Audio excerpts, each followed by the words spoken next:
Good morning, everyone, and a very warm welcome to our Make in India webinar today. Today's webinar will delve deeper into the Government of India's flagship campaign, its key objectives, the impact it's had on the Indian economy, the challenges encountered, and future outlook. Our expert speaker will also touch upon the outcomes and any new developments that emerged from the recent Make in India week that took place in Mumbai earlier this month. Finally, we will wrap up with a focus on how UK companies can make the most of the new opportunities that emerge from these landmark reforms in India. So that's basically the introduction, and now I'm just going to run you through a few instructions. Before we begin, I'd like to familiarize you with the toolbox on the right-hand side of your screens. Just to let you know, everyone will be on mute during the course of the webinar, but if you do have a question, please type it into the little bracket on your toolbox in the Please Type Your Question Here section to send this to me, and I will take it up during our Q&A session at the end. So now I'm just going to do a quick introduction to our speaker. We have two speakers today. I will be introducing Manoj Kidwani and Priyanka Panchmatia. So just to say, Manoj is a partner at SKP Business Consulting. He heads the business setup and advisory arm at SKP and has got 18 years of experience under his belt. He's a chartered accountant by qualification and has handled numerous business consulting assignments, assisting global companies in planning their entry strategy, product placement, and implementing business plans in India. He has been instrumental in developing relationships with European companies and has helped several businesses with their international expansion plans. He's also very skilled in foreign investment, corporate law, and investment advisory work. So Manoj basically is, has got extensive knowledge across diverse industries. He will be starting our presentation and then handing over to Priyanka, who is another manager at SKP Business Consulting, and I will leave Manoj to introduce Priyanka. Over to you, Manoj. First of all, I'd like to thank the UK IBC for giving us this opportunity to make this presentation at this webinar. Well, a lot has been spoken about Make in India ever since it was conceptualized on Independence Day in 2014. So August 15, 2014 is when the Prime Minister launched the entire Make in India campaign, which has brought about significant visibility in terms of promoting India and putting India forward to various foreign countries and foreign companies in order to look at investing into India. I obviously have detailed slides in terms of what we'll be covering over the next few slides. I would just like to perhaps start by giving you all a quick 2-minute overview on SKP. We are a professional services group. We've been established from 1962. We've supported a large number of companies in their inbound business establishment into India. We broadly work on three verticals, so the professional services side, the business services side, and the side related to business process management. On the professional services side, we work and provide support services related to taxation, investment advisory, indirect taxation, anything and everything that's required for a person who's looking at having an understanding about India.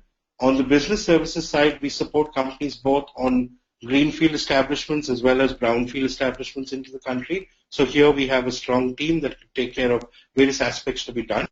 And the third part, which is the business process management, we basically look at supporting companies for their compliances once they are in India. Overall, today we're a company with about 1,000 people. We're 24 partners, and we have offices in 6 cities in India.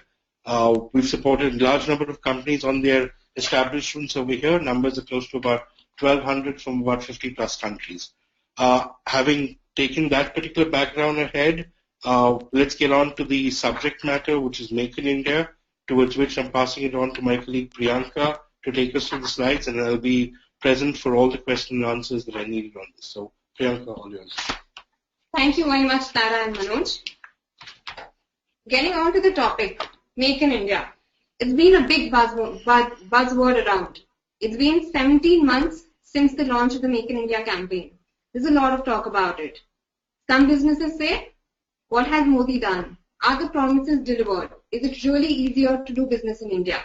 While various marketing experts are cautioning businesses against the hype and the unrealistic expectations that have been built up. Is the Make in India campaign another bubble? Or is the line designed to work? Are there opportunities created for companies like yours to do business seamlessly in India? Well, I think what I'm going to do is I'm going to take you through some indicators which will answer a few questions here. Next slide, please.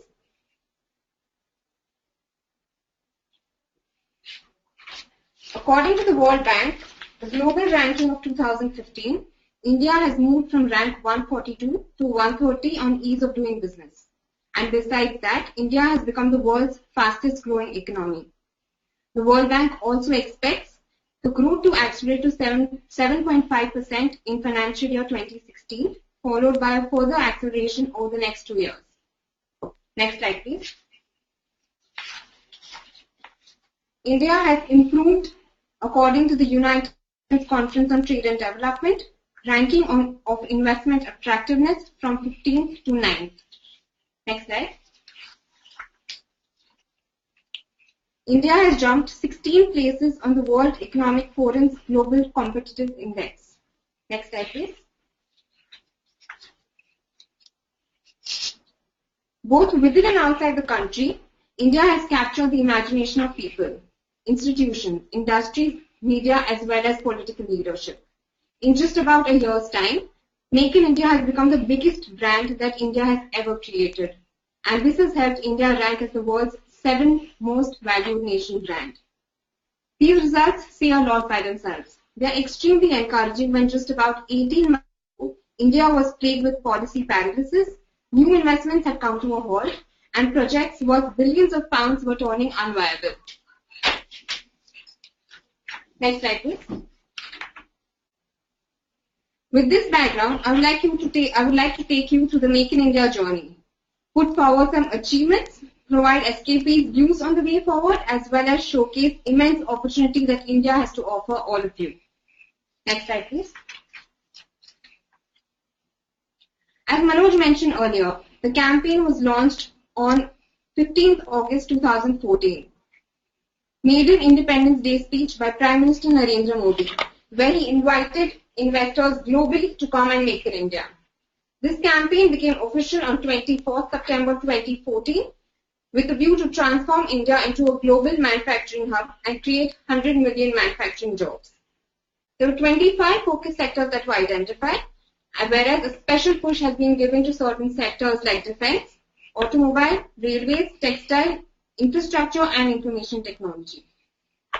This initiative is based on 4 pillars: new processes, new infrastructure, new sectors and new mindset.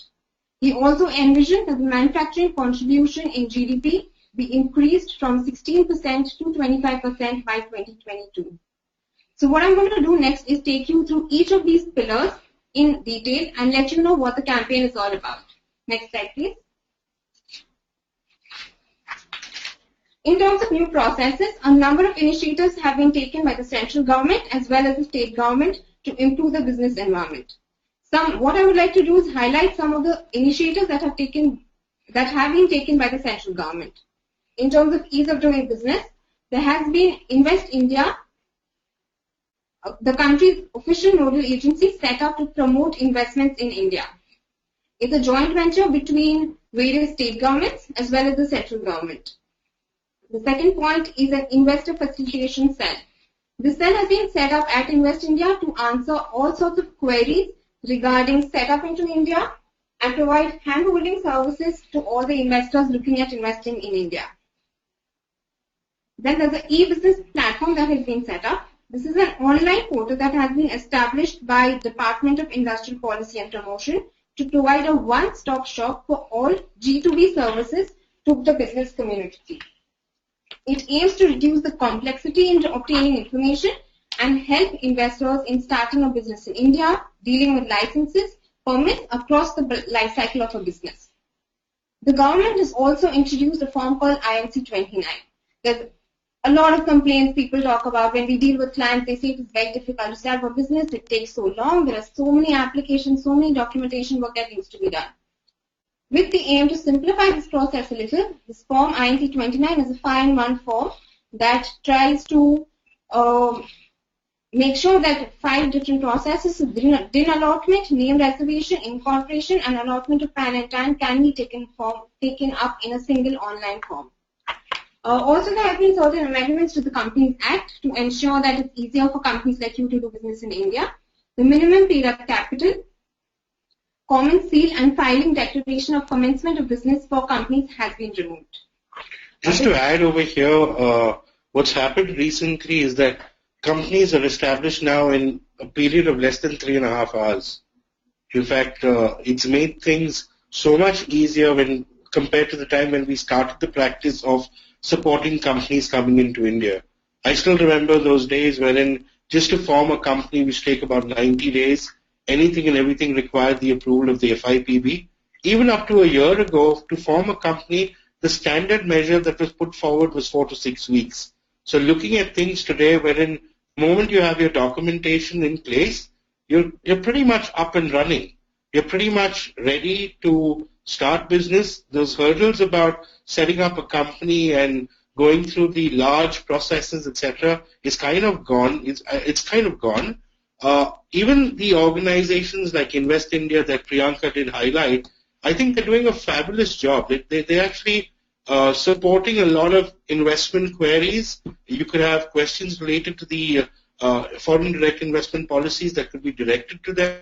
If there are aspects that an investor is stuck in a particular dilemma in terms of which particular city or state to look at, questions like those can also be answered to them. And they kind of respond very, very promptly in terms of supporting investments. And it's good to see that India has now got a formal organization that could promote investments into India per se. So that's been a major change, and as all of you all know, Invest India is primarily responsible for the entire Make in India campaign. So they're there to support companies coming in and ensuring that we have these investments from time to time. So a lot has happened in terms of the new processes. I'll pass it back to Priyanka to go ahead with the other aspects of it. Go ahead. Thank you. So talking about Invest India, I put in a piece of promotion here. FTP is an impaneled partner with Invest India, and through Invest India, we've been supporting a lot of queries and helping businesses with any of the issues related to the regulatory environment or as well as the tax environment. Next slide, please. Having said this is a very collaborative effort between the center and the state. Each state is also getting absolutely involved in trying to promote their state and promoting their state to support investments across the globe.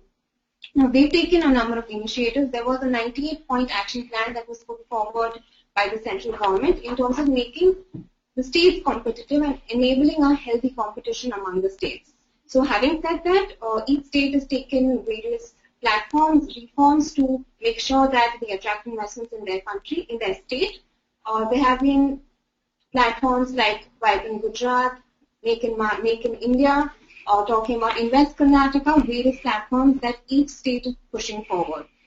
In terms of reforms, the table in front of you shows certain reforms that have already been implemented by all these states. These states are trying to make the entire process digital. So your VAT returns, your CST returns, your payment, your construction permits, service tax, everything is moving online, and you can see the number of states that have already implemented and made these services online. Next point, please. Next slide. Okay, moving on to the next pillar, new infrastructure. There have been industrial corridors, industrial clusters, and smart cities that are being developed to support the infrastructure development. If you probably heard Mr. Ratan Tata during the Make in India Week, he put forward a point saying that it's a very ambitious initiative, but what is required is infrastructure development. With this aim, the government is pushing the industrial corridors. There are 5 industrial corridors. And what I would like to highlight over here is when the UK Prime Minister was here, he proposed a joint partnership to develop the 1,000-kilometer Bangalore-Mumbai economic corridor. He said that the Indian and UK government are now exploring options to set up a London-listed infrastructure debt fund to attract international finance for Indian projects. Hence, we see what I'm trying to point out over here is that the prime ministers of both our countries are extremely keen to collaborate and develop and help develop the infrastructure in India. This will definitely boost the infrastructure. Talking about the industrial clusters, these are specific sectoral or geographical concentration that have been set up, and smart cities, the planning is underway. Some cities have already started, like the GIFT in Gujarat, they've already started and come up now, and there are 100 cities that are targeted to be created. Next slide, please. In terms of sectors, the government has tried to ease FDI norms in 15 major sectors. To name a few, it has been in railways, medical devices, insurance, and defense. So there is 100% FDI allowed in railways and medical devices, and 49% in insurance and defense, as you can see on the slide. I understand that there is a skill set among UK companies in the defense sector, infrastructure sector. So opening up of these sectors will definitely shows that the amount of investments that can come in, the amount of potential is huge for companies like you to come in, help build up the infrastructure, come in through these amendments and make sure that you help build the infrastructure in India. Next slide, please. In terms of new mindset, it's very interesting to note the Make in India campaign is not an initiative just by the center. They're not acting like a regulator, but what they're doing is they're trying to act like a facilitator. We've invited participation from various central governments, secretaries to the governments, various industry leaders, and as well as various knowledge partners. So this entire public-private partnership movement is, I think, making the hallmark in India's history. It definitely shows that there is some way forward and people are keen to take it forward. What supports this is the FDI inflow numbers. If you see that it was 26 billion pounds in 2014 and now it has increased to 33 billion pounds in 2015. So this definitely shows that people are keen on investing in India. There have been investments coming in, serious investments coming in. It is also shown by the number of companies incorporated in India in the calendar year 2015 was 1,000. If you compare over the last few years, it was only around 600 to 700. So this jump indicates keen interest in India and enabling a business-friendly environment for foreign investors. Next slide, please. So I've taken you through the 4 pillars of Make in India and told you what the Make in India is all about. Tara spoke about the Make in India week that was held sometime last week in February. So just a very brief on that. It was launched against the same backdrop of global manufacturing with the theme of innovation, design, and sustainability. What we tried to do through that is show the impact that the campaign has had till date in terms of attracting investments. So the format of the event had state investment seminars as well as specific sector seminars. Talking about the outcome, it's to your box on the right. Investment commitments worth 15 lakh crore, that is 143 billion pounds, have been secured. Now I'm sure that all of you will question that, is this a number that is really going to be coming? But let me tell you, I have an analogy to this. There was 400 lakh crore of investment that was promised during 11 years of vibrant Gujarat that Modi headed. Talking about statistics, about 10% of that has been actually realized. So even if we say that 10% of this is realized, that is 15 billion pounds is realized, it's definitely a big amount and a worthy investment. From one event. From just one campaign that has made India so big. And I think just to add over here, it's not only the commitment that we've seen over here in the Make in India week, with the number of visits that the Prime Minister has had in various countries, right from the time he went to Japan and back in the UK and the visit to the UAE. If you look at the investment commitments that he's come up with, they've been close to like 30 billion, 20 billion, 50 billion. So the numbers are coming from all over the place. And I think the government is also trying to take the action to really crystallize these investments coming in. Yes, it does take time. In fact, the entire Make in India campaign per se is long term. We would see, short-term results like what we're seeing right now based on the few number of companies that have come in, commitments that have come in, and so on. But I think in the long term, with this campaign being pushed from country to country, we would definitely see results over the next couple of years. So, yeah, that's all I'd like to add from my side. Back to you. Next slide, please. So this is about the Make in India Week and Make in India campaign as a whole. But it is important to push forward what is in it for you. So what I would like to highlight is some policy initiatives and certain incentives that are offered by the states. Talking about sector-specific initiatives, there have been initiatives to boost manufacturing. For example, in electronic sector, the government of India provides a capital subsidy of about 25% for 10 years. There are also certain area-based incentives. There are special economic zones and national investment in manufacturing zones set up. And there are also these specific area-based incentives like Northeast region, Jammu Kashmir, Uttarakhand offer these incentives. Further, every state has developed industrial parks for setting up of industries. These industrial parks offer incentives like rebated land cost, relaxation in stamp duty exemption on sale or lease of land, power tariff incentives, concessional rate of interest on loans, investment subsidies, tax incentives, etc. So I'm just naming a few to give you a flavor of there are lots of incentives that are being offered at the central as well as the state level. Just let me put forward a few tax incentives.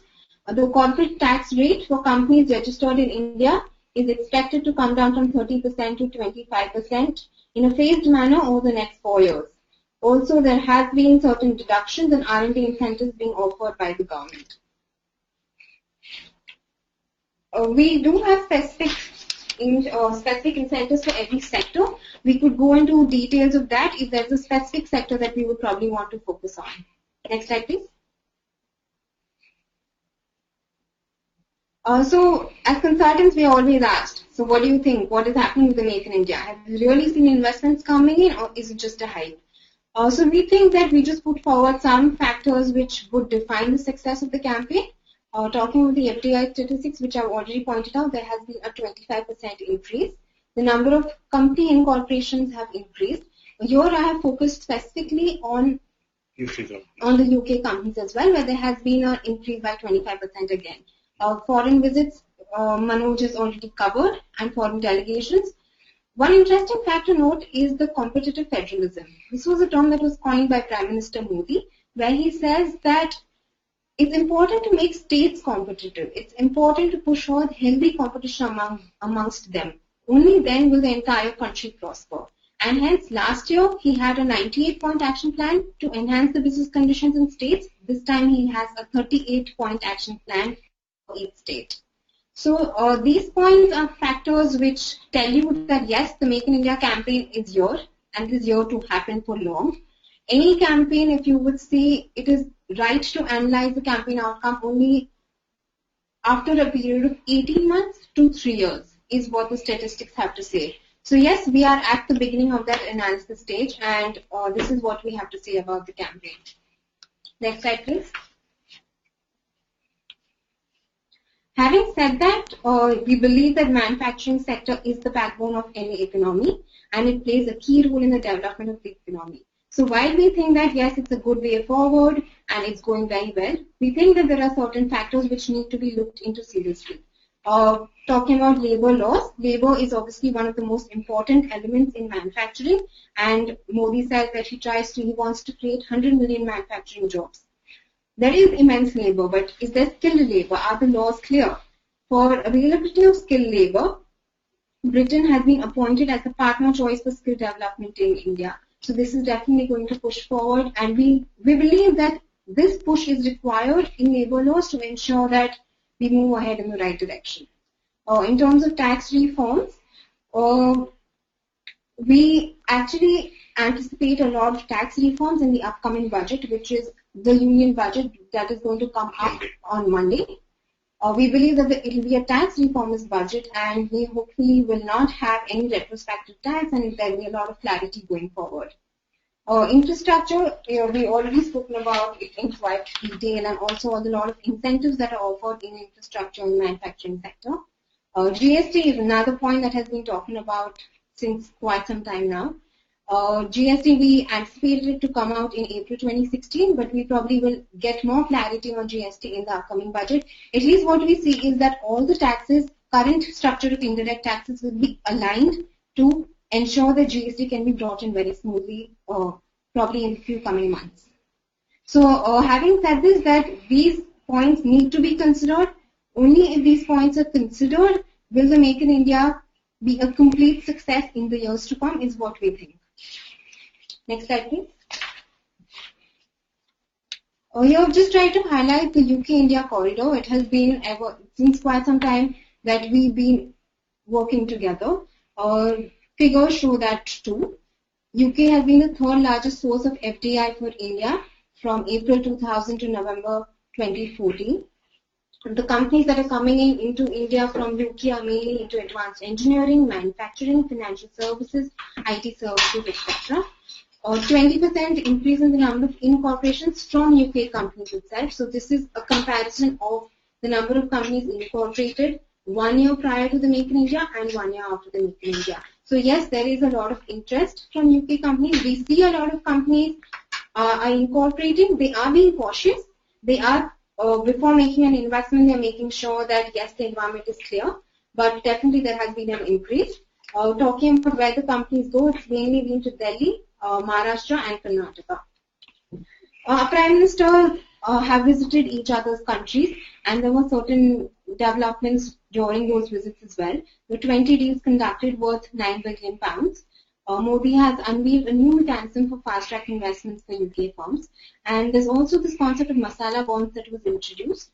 Masala bonds are being pushed, where we are saying that UK has had 10 masala bond issuances since 2014, and nearly £1 billion is raised through these masala bonds. So masala bonds are a way that the financial services sector of UK can probably work together with the Indian financial services sector. Next slide, please.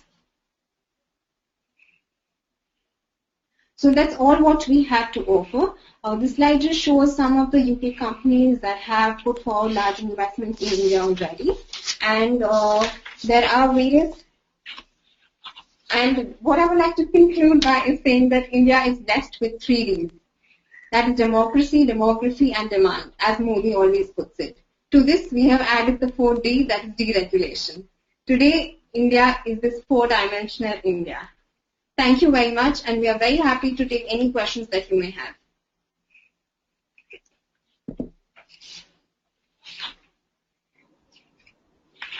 Thank you very much, Priyanka, for your excellent presentation and your expert insights into the topic. That was really very informative. I'm just going to see if we have any questions at the moment. Just 1 second. No? Okay. Well, actually, I can actually start with a question that I have. You showed that, yes, it's not just hype and it's not just lip service, but there has been, some positive impact. Obviously, room for a lot more. What I was wondering is, we did a survey in October 2015 of UK companies to understand what their thoughts are on the ease of doing business scenario in India, what their perspectives are, do they feel things have improved in the 18 months since Modi came into power. And one of the main things that emerged was that, yes, from the top, there has been a lot of change in mindset and the way of thinking, that, they want to encourage ease of doing business. But when it actually comes down to the bottom of the pyramid, to the local government officials who you have to interact with to take forward, your business processes and your licenses, they always encounter the same kind of challenges and problems that they have faced in the past. So they don't really see a difference at the actual operational level. So I was just wondering what your thoughts are on that. I mean, yes, there is this new mindset, but it seems to be very much from the top. How do you think, because there seems to be a real need that the mindset needs to change at the operational level. How can that be done? Any ideas on that? Tara, I'll answer that question. Obviously, things do not happen overnight. The Make in India campaign, like we said, began in August 15, 2014. At least that sensitivity has come to the people on top that things need to happen. We completely agree that it's not the same with the people who you go and submit your documents, etc. to. But let's also not forget that we have nodal organizations and state government supports that can actually can actually help in resolving matters wherever we get stuck. In fact, I think it's become much, much faster than it was before. If you go and submit your particular documents, I agree it would take time, but it would be done. But at the same point in time, they have to comply within a particular period of time. So what I'm trying to answer and not answer this question is that there are things changing on the ground, and if there is a push required to get things done, you need to look at reaching out to either organizations like Invest India or organizations like yours, saying the UKIBC, or organizations that can help in terms of pushing that matter straight through. I can give you another example. I have dealt with land and land acquisitions, and a few years ago it used to take about 2 years, close to about 2 years, to get a plot of land in a region called Nagpur, which is in Maharashtra itself. Now you make an application for land anywhere in the state of Maharashtra, you get a response within a month's time, and you get land allotted within that particular time. As long as you have the right project, you showcase the right opportunities to the state government and the other people and the responsible, showcasing the number of jobs to be created, etc., they definitely would offer the red carpet and take away the red tapeism as much as they can. Okay, well that's good to hear because it's quite frustrating when we have these conversations with companies and then we're talking about all the benefits of Make in India and then they tell you it doesn't happen on ground. So that's good to know. Thank you very much for that input. We have a couple of questions now. They've come in, so I'll just read it out. One question is, what opportunities are there for the low carbon sector in India? Unmuted. For the low carbon sector, sorry? Yes, what are the opportunities for low carbon sector in India? Yeah. We'll have to get back to you on that. I'm sorry. That's fine. Please, Adarsh, who you've asked the question, we'll let you know about the answer to that. I'll move on to the next question. Have you got any advice for mobile app developers looking to release enterprise applications to the Indian market? And how does this fit into the Make in India campaign? Unmuted. Yeah, this will definitely come into the Digital India campaign. Obviously, if the app is something that can be pushed to with the government and the state organizations, it's something that we can look at supporting by putting them together to the right people to take that ahead. In fact, I would rather suggest if there's a particular opportunity on this particular app development, you should look at speaking to organizations in the state as well as in the center to come out with the right solutions, including the people who look after the entire Digital India. Yeah. Okay, thank you very much, Manoj. We'll convey that as well. I have 1 second. Is there another question? Right. Okay. Sectors. It's not very clear. The person who asked for the opportunities in the low carbon sector is also interested in various other sectors. So I think you might have to get back to them later. But I will just read the sectors out to you. It's clean energy, green buildings, energy efficiency in industry, hybrid and electric vehicles, biofuels, waste management. So he's keen to know about opportunities across these sectors. Do you want to get back to them later on that, Manoj? Yeah, I think prima facie, as far as the renewable sectors are concerned, there's immense opportunities with all state governments concerned. Even if you look at construction in India, everyone is looking at ways in which it could be more energy efficient. So there are definitely opportunities. There are opportunities on water and wastewater management. We've got the entire smart city concepts coming across. These 100 smart cities would definitely need support on all these aspects of renewable. So yes, there is an opportunity. We need to find out what it is really pinpointed towards, depending on exactly what is being looked after. So if there's an investment to be made, I'm sure there are tenders which could come out and say that this is a particular opportunity on that. So we definitely need to understand much more to then look at providing the right support. But yes, there are opportunities. Manoj. Thank you, Manoj. I have one more question. Which states, according to you, are the ones that have really made it easier to do business in India? I'm sure some of them are progressing faster along, the lines of ease of doing business. Would you have any thoughts on that? I think it's only because I'm biased or with Maharashtra, but I really believe that Maharashtra is pushing things ahead. Reason to say that is even that the fact that the entire Make in India campaign for the week was run out of Maharashtra. I have seen the government being extremely, extremely proactive in terms of all aspects of doing business. I've seen them cut down the number of approvals required to set up a manufacturing facility from about 75 plus to about 20. I've seen the industry minister taking an active role in supporting companies setting up industry over here. So I think in terms of proactiveness, the entire Maharashtra government does stand pretty much right on top. I know that there was a survey conducted among states a few months ago that did show Gujarat also in terms of being attractive towards investment. But I think Maharashtra, with whatever I've done across different companies, different countries, pretty much attracts a lot more investments than the others. Thank you very much, Manoj.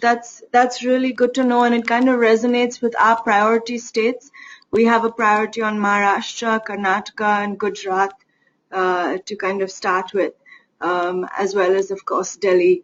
So that it's good to know that Maharashtra is, at the forefront of this ease of doing business campaign.